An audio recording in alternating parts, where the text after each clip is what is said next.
Hey everybody, welcome back to the channel. Today we're going to be working on this GMC 1500. In front of me I have some sweet components from Fox. For the front we're going to be installing these 2.5 remote reservoir adjustable coilovers along with these billet adjustable upper control arms. And for the rear we have a set of 2.5 remote reservoir adjustable shocks. To finish off the build, we're going to be installing these Icon wheels wrapped in a 35-inch general grabber. First thing we're going to install is these coilovers. Let's get the truck up in the air and get started.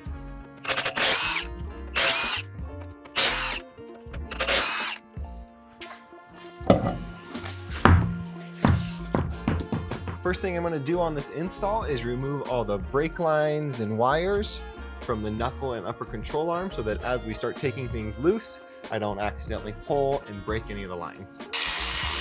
Go ahead and set the bolt right back in the hole, a few threads, so I don't lose it.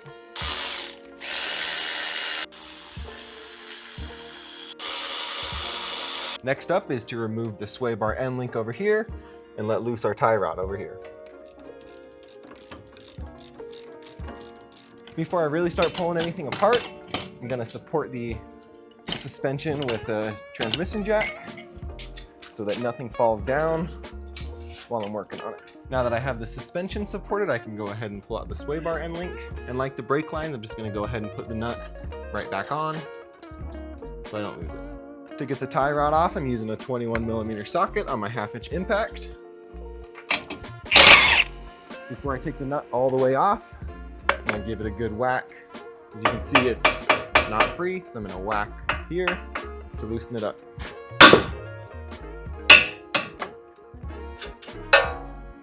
Same thing as all the other bolts. I'm going to put it back on so I don't lose it. Next up, I have to take off the upper ball joint. That's on the upper control arm. I'm going to use an 18mm socket and a wobbly.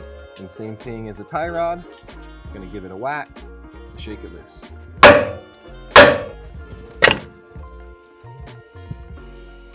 Same thing, nut, back where it goes. Next up, I'm going to loosen the upper control arm bolts on both sides so I can push this up out of the way.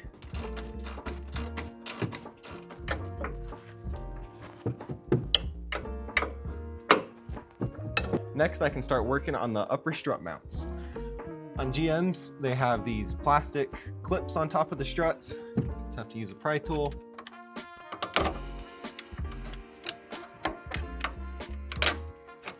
With the wiring harness and plastic clips off of the top hat studs, you can go ahead and remove it with an 18mm socket.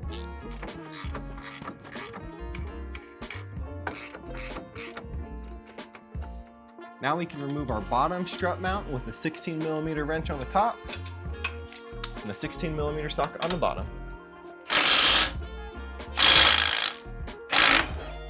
Go ahead and tap these out with a hammer.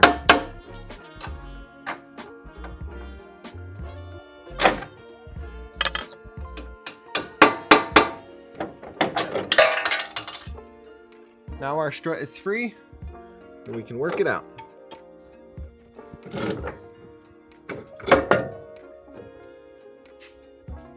Here we've got our stock strut next to our new shock coilover. The main upgrades with this coilover is the remote reservoir and increased oil capacity. We got our high speed and low speed adjustment. And we also have our ride height adjustability in between 0 and 2 inches. Let's throw these things in.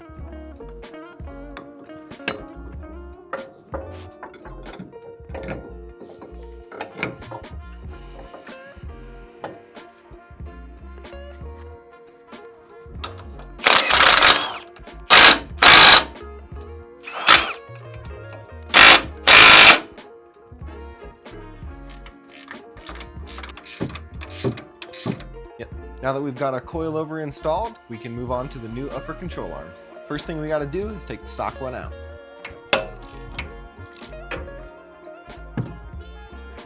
These control arms come unassembled, so let's get them put together.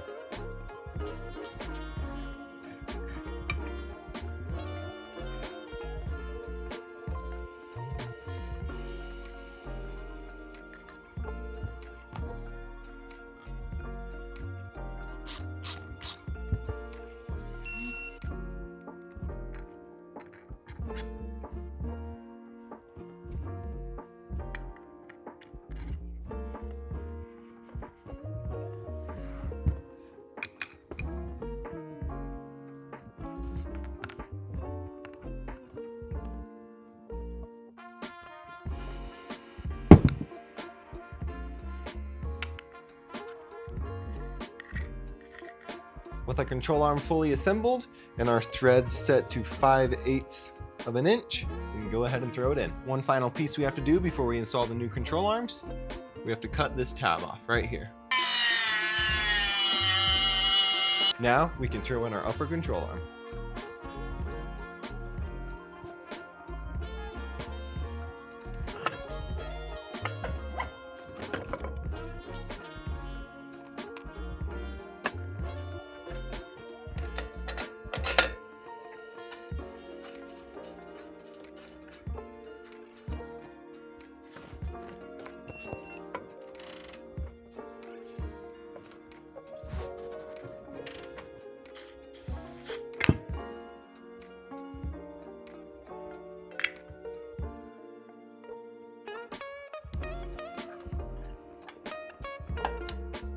With our coilover and upper control arm completely installed, we can reinstall the tie rod, brake lines, before we get to mounting the remote reservoir.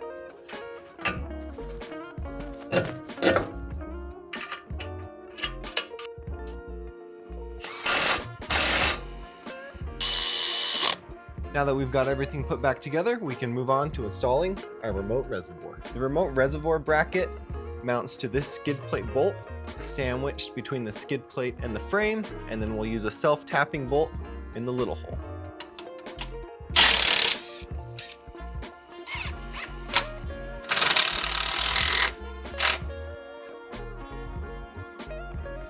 Based on our YouTube analytics, only 1% of our viewers are subscribed. So if you're enjoying the content and want to see more, do us a favor and hit that subscribe button. Also, if you guys are looking for parts and accessories for your rig, check out our website, Salty Gears Off-Road. Now, let's move to the passenger side. For the passenger side, it's as easy as this. Wow, that was easy. With the front all buttoned up, it's time to move on to the back. I'm gonna get the wheels and tires off and get these shocks installed.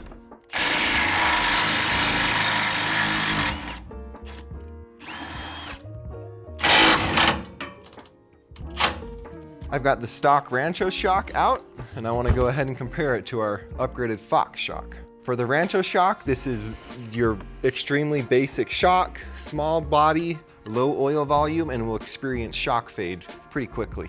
For our Fox shock, we get an upgraded body, 2.5 inches in diameter, which holds more oil.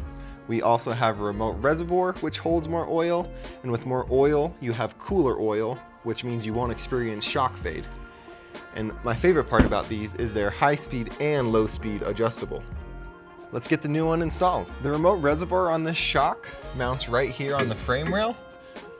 So to make some room, I'm gonna trim this inner liner so we can see what we're working with.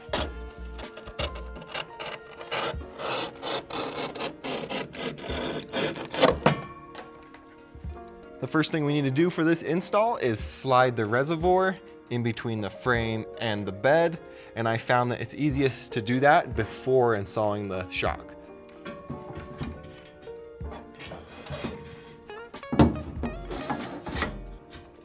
By bending that pinch bolt up, we were able to slide the reservoir through. Next, I'm going to go ahead and get the top of the shock mounted and then the bottom before mounting the reservoir.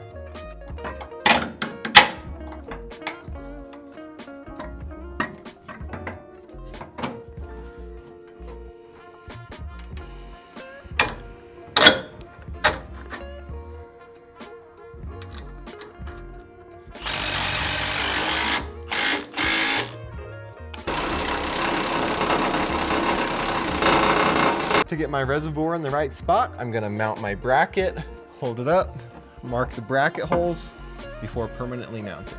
Got my bracket hooked up to my reservoir. I'm gonna go ahead and hold this up, make sure my shock looks level with my frame.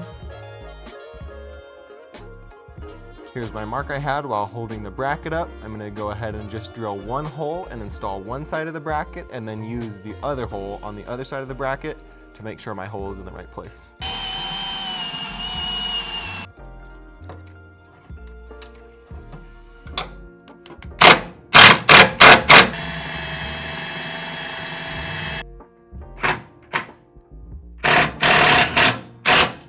Driver's side shock is installed. Now I'm gonna do the passenger side. With our front and rear suspension complete, it's time to move on to our wheels and tires. To get started on our wheels and tires, the first thing we need to do is get the TPMS sensor or your tire pressure monitor. out of your stock wheels. And to do that, what we have to do is remove the valve core and break the bead of the tire enough so that we can get a wrench in and remove the sensor.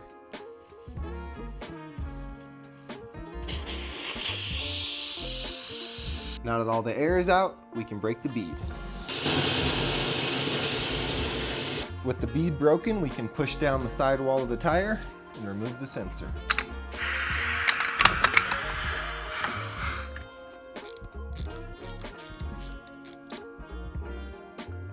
For our wheel, we decided to go with the Nuevo in finished aluminum from Icon. For the tire, I decided to go with a General Grabber 315/70/17. I really like this tire, especially for Utah. It's a great all-season tire. Let's get these things mounted.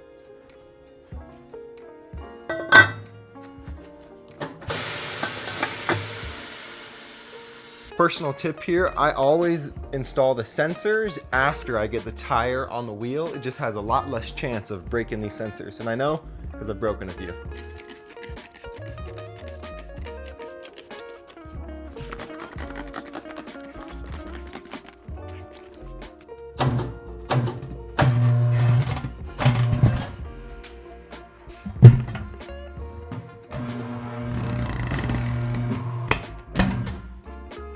Another thing I always try to do when mounting wheels and tires is line up the logos of the tires to the logos of the hubcap. So I'm going to spin General around so that's in line with Icon. Next up, we install our sensor.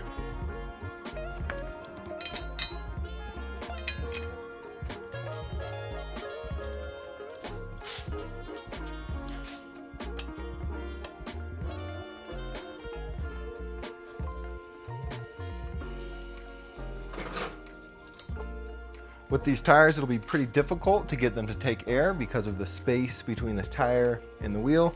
So I'm actually going to stand them upright, try and air them up. To air this up, I'm going to use a normal air hose and an air chuck paired with a bead blaster.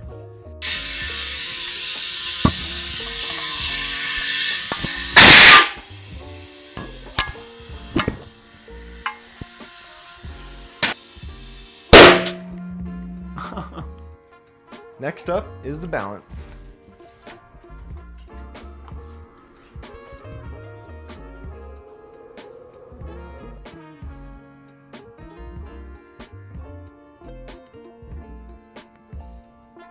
Now we can see how it looks on the truck.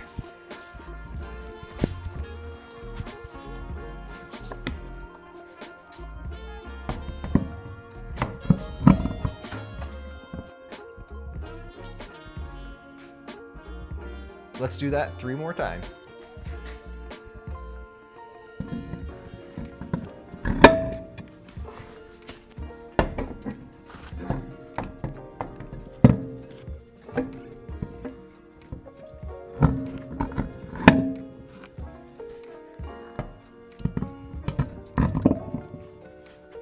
With the wheels and tires installed, we can finally take a look at the truck for the first time and see if we need to make any adjustments to the coilovers. I installed the coilovers right out of the box to see how much lift I would get. Ended up with 1 inch lift exactly. I'm shooting for 1.5 inches, so I'm going to raise the truck back up, make some adjustments, and we'll go from there. It's been a few days since the last clip, and I have adjusted the coilovers, sent the truck to an alignment shop to get aligned, and I've made room for the larger tires. I've also put a bunch of miles on it. For our tire to fender gap, we have 7 inches, and in the back, as you can see, we have just barely over 7 inches. As far as making clearance for these larger tires, I would say it was above average amount of work.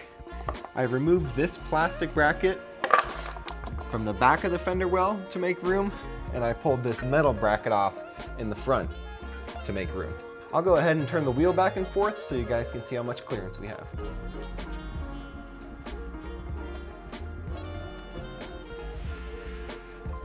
With the build all finished up, let's take it out on the road and talk about how it drives. Overall, I'm really impressed with this lift kit. With the Fox coilovers and the Fox upper control arms, this thing feels great. This thing does a great job of absorbing bumps without any recoil of the spring. You only have the one bump and then it settles.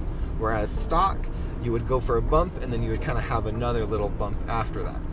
I think where this truck is really going to shine is on the dirt roads where there's lots of bumps all in a row. With the shocks and the upgraded Reservoir Coilovers, the oil is going to stay cooler a lot longer and we're going to have a lot better performance. Plus, this truck looks sweet. A nice, clean, simple build. Thanks so much for sticking around and watching us build this GMC. If you want these parts for your rig, be sure to check out saltygearsoffroad.com. If you enjoyed the video and want to see more content from us, please remember to like, comment, and subscribe. Thanks for watching, and we'll see you in the next one.